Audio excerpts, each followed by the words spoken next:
जुड़े एक ऐसी यात्रा में जहाँ भगवान बुद्धा बनारस के पवित्र मैदानों में जीवन और मृत्यु की सच्चाई को समझाते हुए हमें शांति का मार्ग दिखाते हैं।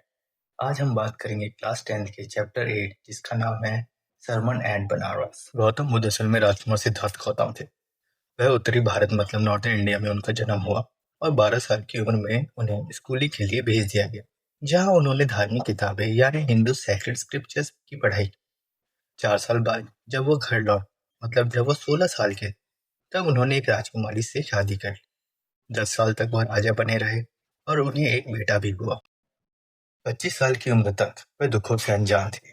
एक दिन जब वह शिकार पर जा रहे थे, तब उन्होंने एक बीमार आदमी, फिर एक बूढ़ा आदमी, उसके बाद एक फ्यूनरल प्रोसेशन जिसे हम शव यात्रा कहते हैं, और आखिरी में एक मॉन्क यानी भिक्षु को भिक्षा मांगते हुए देखा। यह देखकर वो दुखों का राज जानने निकल पड़े।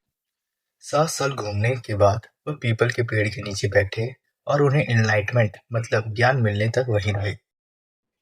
7वें दिन उन्हें ज्ञान की प्राप्ति हुई। उन्होंने उस पेड़ का नाम बोधि ट्री रखा, जिसे ट्री ऑफ विजडम भी कहा जाता है, और वह लोगों को नई सीख देने लगे।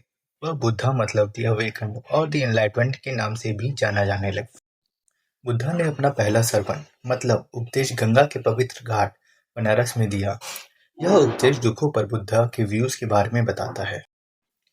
यहाँ पर हमारे चैप्टर के सेकंड कैरेक्टर का इंट्रोडक्शन होता है, जिसका नाम किसा गौतमी है। किसा गौतमी का इकलौता बेटा था, जिसकी मृत्यु हो गई थी। गम में पागल होकर वह लाश लेकर हर पड़ोसी के पास दवा मांगने लगी। लोग बोले, वह पागल हो गई है, बच्चा तो मर चुका है।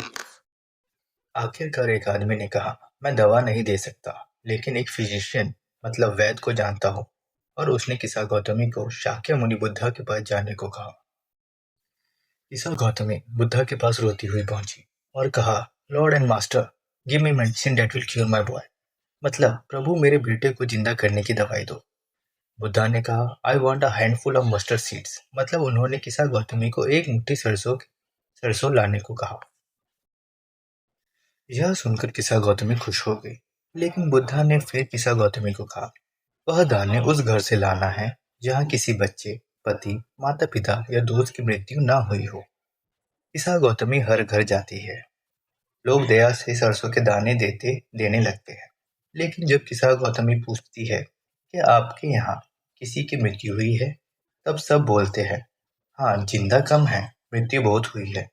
पुराना गम ना याद दिलाओ। ऐसा कोई घर ना मिला जहाँ मौत ना हुई हो। किसा गौतमी थक कर रास्ते पर बैठ जाती है। शहर की लाइटें जलती बुझती देखती रहती है।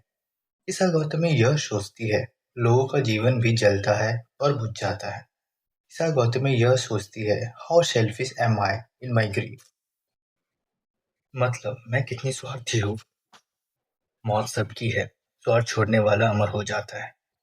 यहाँ बुद्धा अपना उपदेश देते हुए बोलते हैं, दुनिया में इंसानों का जीवन छोटा है, दुख से भरा और तकलीफों से भरा हुआ है। जो पैदा होता है उसकी मृत्यु निश्चित है। बूढ़ा होने पर मौत आती है। जैसे पके फल गिरते हैं, वैसे इंसान हमेशा मौत के खतरे में रहता है। जैसे कुम्हार के घड़े टूटते हैं, वैसे ही जीवन खत्म होता है। जवान हो या बूढ़ा, बेवकूफ हो या समझदार, सब मौत के गुलाम हैं।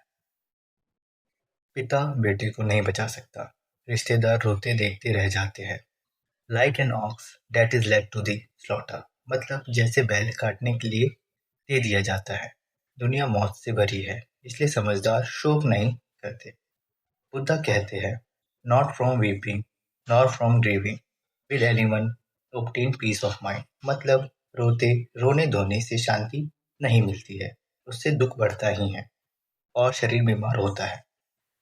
जो इंसान शांति चाहता है, उसे दुख का तीर निकाल देना चाहिए, और वह शांत हो जाए, उसे सुकून मिलता है। सब शोकों पर जीतने वाला ही धन्य है। और हमारा चैप्टर की एंडिंग यहीं पर होती है।